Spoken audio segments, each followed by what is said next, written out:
हमारे देश की राजधानी दिल्ली में चुनाव के माहौल को देखते हुए हमें लगा क्यों ना बच्चों को चुनाव की प्रक्रिया को समझाने के लिए हम अपनी क्लास में क्लास मॉनिटर का चुनाव कराएं। यह जानते ही बच्चों का रिएक्शन कुछ इस तरह था।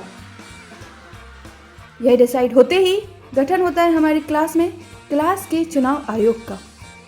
चुनाव आयोग अपना कार्य शुरू करता है और उसके अगले ही दिन ऐलान होता है चुनाव की तारीखों का। घोषणा करते हैं कि 20/2/2023 को हमारे क्लास के क्लास मॉनिटर का चुनाव का सिलेक्शन होना है। इसके तहत आप सभी अपना एप्लीकेशन यहाँ पे सबमिट करेंगे और हम यहाँ पे 20 तारीख को यहाँ पर पता चल जाएगा कि किसका एप्लीकेशन अप्रूव हुआ है किसका नहीं। और यहाँ पे जो इलेक्शंस होंगे वो होंगे 22/2/2025 को और काउंटिंग 24/2/2025 को होंगे और मॉनिटर का रिजल्ट भी उसी दिन निकल जाएगा। और ऐसे शुरू होती है हमारे क्लास के मॉनिटर के चुनाव की प्रक्रिया। चुनाव आयोग की तारीखों के अनुसार आज बारी थी हमारी क्लास में क्लास मॉनिटर्स के चुनाव के नॉमिनेशंस की।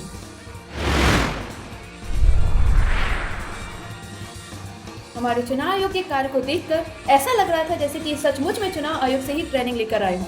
जैसे जैसे कैंडिडेट आ रहे थे उनके नाम लिखाना, उनकी सिग्नेचर कराना और तो और उनकी डॉक्यूमेंट की सत्य होने की शपथ दिलाना, ये सब कुछ हो रहा था। मैं अदिति सिंह यह घोषणा करती हूँ कि मेरे द्वारा प्रदान किए गए सारे कागजात मेरी जानकारी में सत्य और पूर्ण है। सारे नॉमिनेशन फाइल होने के बाद अब बारी थी कैंडिडेट्स को शॉर्ट लिस्ट करने की, जिसके लिए हमारे चुनाव आयोग ने कुछ क्राइटेरिया सेट किए थे।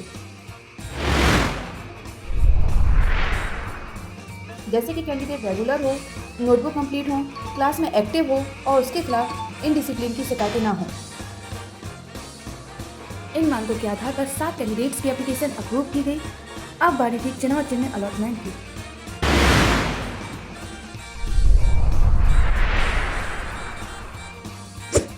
आज हमारी क्लास का उत्साह तो 7वें आसमान पर था, क्योंकि आज इन सभी के फेवरेट कैंडिडेट्स को मिलने वाले थे चुनाव चिन्ह, यानी चुनावी माहौल अब अपने पूरे जोश में आ चुका था।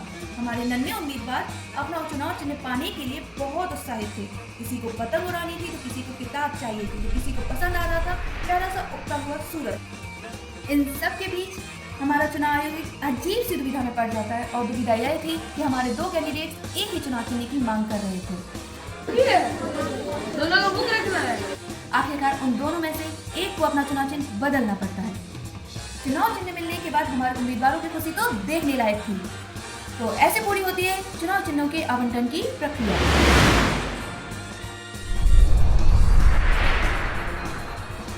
हमारे नन्हे मुन्ने लोकतंत्र के सितारे आज निकालने वाले थे अपना घोषणा पत्र।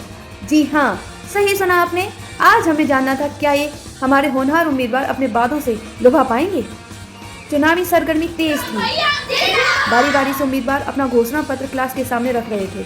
मजेदार बातें, दिलचस्प नारे, शानदार योजनाएं, ये सब था उनके पिटारे में। शांति से बात करना, सब लोग करना, मैं कुछ नहीं बोलूँगा। अब खासकर जब दामले मैम का पीरियड होगा तब मैं तुम लोग का नाम दामले मैम को नहीं मिलने दूंगी। मैं किसी बच्चे को फालतू को मार खाने नहीं दूँगी। घोषणाओं के बाद अब बारी थी जनता के बीच जाने की। फिर क्या था, हमारे उम्मीदवार अपने पोस्टर और नारों के साथ जुट जाते अपने साथियों को लुभाने में। कोई दोस्ती की बात कर रहा था तो कोई अनुशासन की, कोई क्लास को मजेदार बनाने की बोलता तो कोई ज्यादा गेम्स पीरियड दिलाने के सपने दिखाता। हर तरफ उत्साह और हर चेहरे पर उम्मीद। लेकिन क्या उनके वादे सच्चे हैं? क्या उनकी योजनाएं दिल जीत पाएंगी? और सबसे जरूरी बात, कौन ले जाएगा सबसे ज्यादा वोट? आज हमारे कैंडिडेट्स की किस्मत एक छोटे से बॉक्स में कैद होने वाली थी, क्योंकि आज बारी थी वोटिंग की। आज हमारे नन्हे मतदाता अपने अधिकार का प्रयोग करते हुए यह तय करने जा रहे थे कि कौन होगा उनकी क्लास का अगला मॉनिटर।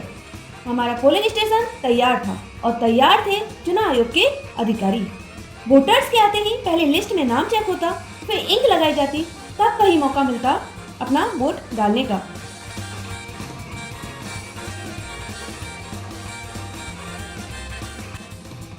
बैलेट बॉक्स में दल रहे हर एक वोट के साथ बढ़ रहा था चुनावी रोमांच। सारे वोट डालने के बाद अब बारी थी बैलेट बॉक्स को सील करने की। बैलेट बॉक्स सील होने के बाद सभी कैंडिडेट्स के उस पर सिग्नेचर कराए जाते हैं और भेज दिया जाता है स्ट्रांग रूम में। अब देखना यह था कि कौन ले जाएगा जीत का ताज, या फिर किसके नाम की सुनाई देने वाली है गूंज।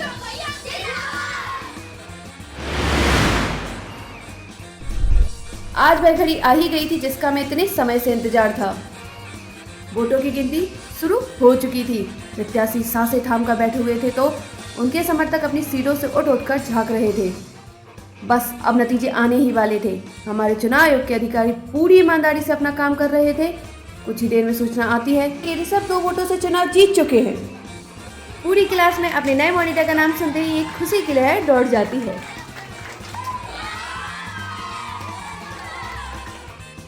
बारी बारी से सभी कैंडिडेट अपने मॉनिटर को बधाई देते हैं और उनका मुंह मीठा कराते हैं। अब बारी थी नए मॉनिटर को शपथ ग्रहण के साथ अपनी नई जिम्मेदारियां संभालने की। मैं ऋषभ सिंह ईश्वर की शपथ लेकर कहता हूँ कि मेरे नाम मॉनिटर की जिम्मेदारी पूरी ईमानदारी से निभाऊंगा और अपने वादे पूरे करने की पूरी कोशिश करूंगा। इसी के साथ हमारे इस मिनी लोकतंत्र का शानदार चुनाव संपन्न हुआ। यह सिर्फ मॉनिटर का इलेक्शन ही नहीं था, बल्कि हमारे खूबसूरत लोकतंत्र की झलक भी थी।